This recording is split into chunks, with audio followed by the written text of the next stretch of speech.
First thing we're going to talk about is that my camera is being held up by a tampon box. Women's rights. Are we on? Are we testing? Sorry. Let's start again. Hi guys! So today, as you can see by the title, I am talking about why and how I suck at meditating.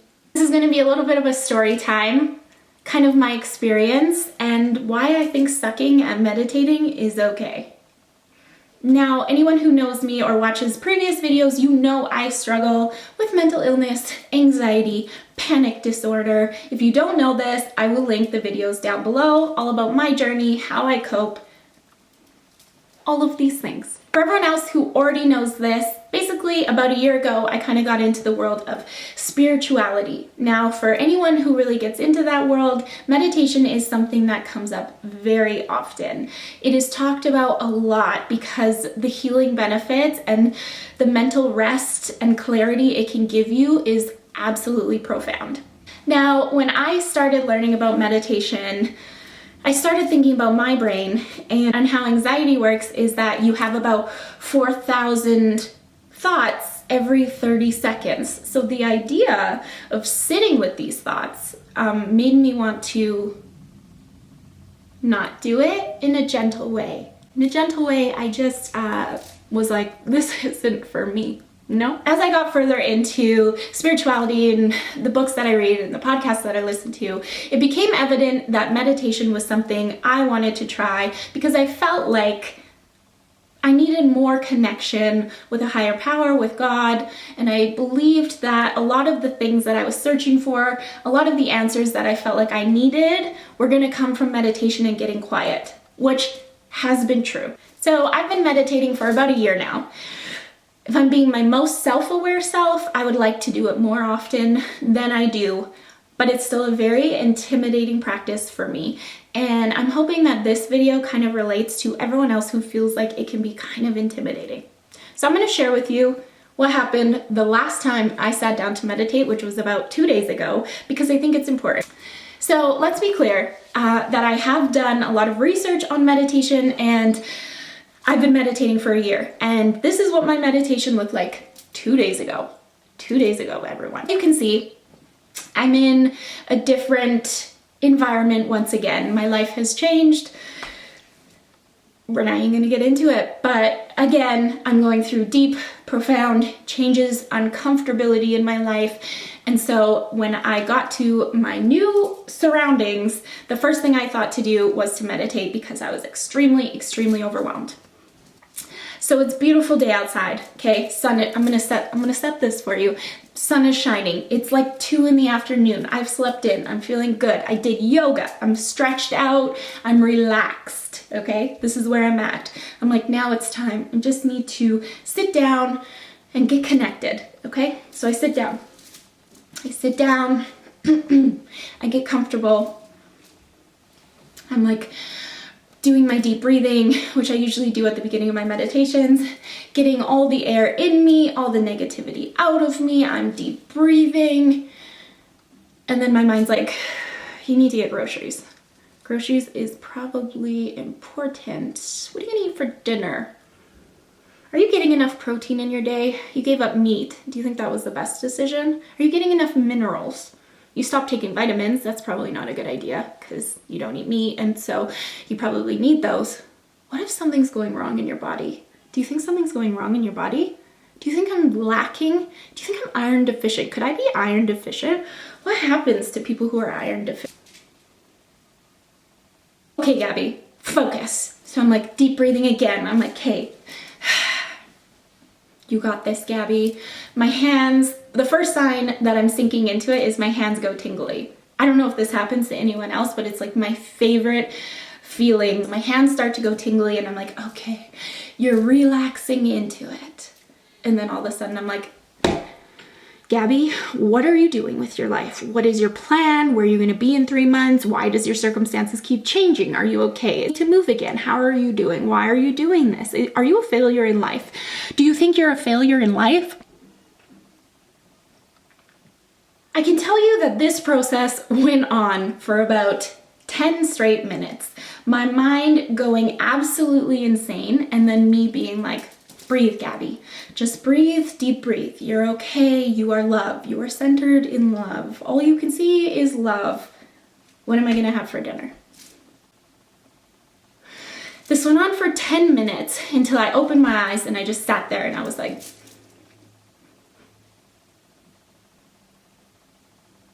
this is not happening for me. I was pissed. And my first reaction to when this happens is I suck at meditating. Okay. I am not a spiritual human being. I don't know how to do anything spiritual. I can't meditate. I am just horrible at it. And what is the point of this anyway? Okay, that's my first reaction. Naturally, I'm pissed. Like, this whole meditating thing doesn't work, okay? And so my second reaction was this. Okay, Gabby, since this is not working, this is what we're going to do. Close my eyes. And I decided to picture my thoughts as a waterfall. So this is something I learned from somebody extremely incredible in my life. So I decided to picture my thoughts like a waterfall. And what I did was, all of my thoughts were a waterfall because there were so many of them. It was a raging waterfall. It wasn't like one of those like cute silent ones that are like trickling down and it's like very beautiful. It's like the kinds that intimidate you because it's rushing down so intensely that you're like kind of afraid for your safety, but it's also extremely beautiful. That's where I was at. So I decided to take a chair in my mind, take a chair and sit it in front of this waterfall, sit down in it and just witness all of my thoughts. That's it. I sat there and I decided to just picture all of my thoughts. Picture all of my thoughts like a waterfall streaming down and just witness them. Don't let them stay. I didn't let any of them stay in my mind. I just let them come and go, come and go, come and go, come and go, come and go, as I sat in this chair and watched them. To anyone who studies meditation, this probably doesn't sound like the greatest meditation, but let me tell you how I felt when I came out of it. I felt like a weight had been lifted off my shoulders, that I was able to just witness my thoughts instead of holding any of them for like 15 minutes. And that level of release is absolutely profound. So this story is purely to tell you that after a year of meditating, these thoughts still happen to me. This still happens to me. I still sit down and get overwhelmed with thoughts. And when that happens, all I choose to do is be a witness to my thoughts, and that is profound enough. Not every time you sit down to meditate is it going to be like a deep connecting experience with a higher power, and that's okay. So what I want to tell you is that if you get quiet, you can call it whatever you want. If you get quiet with your mind and it doesn't look like how somebody else told you it should look, it still counts as meditating. It still matters. It's still a release and it still means something. So basically, to sum it all up, if you suck at meditating too, it's okay. Because meditating is not about being good at something. It's literally just being in touch with yourself. And sometimes myself just has a lot of thoughts and I just want to witness them without being a part of them. So my challenge to you is that next time you sit down to get quiet or meditate and you just feel your head going 100 different places and you're overwhelmed and you feel like you want to beat yourself up because you're not doing a good job at meditating, just be a witness to your thoughts. Just sit down. Just be like, you know what? All right, I'm in. You know what? Go crazy. Go crazy, mind. I'm just going to sit here and watch all my thoughts. And I feel like when you come out of it, you will feel just as relieved as if you were to have a great, crazy experience connecting to a higher power. I can tell you all the benefits of meditating or sitting in silence or getting connected with yourself, but you guys have those resources at your fingertips, and it is one of the greatest tools that I have ever been in touch with when it comes to my mental illness and anxiety. Getting quiet has been absolutely incredible in my life, and I just want to let you know that there's no right or wrong way to meditate.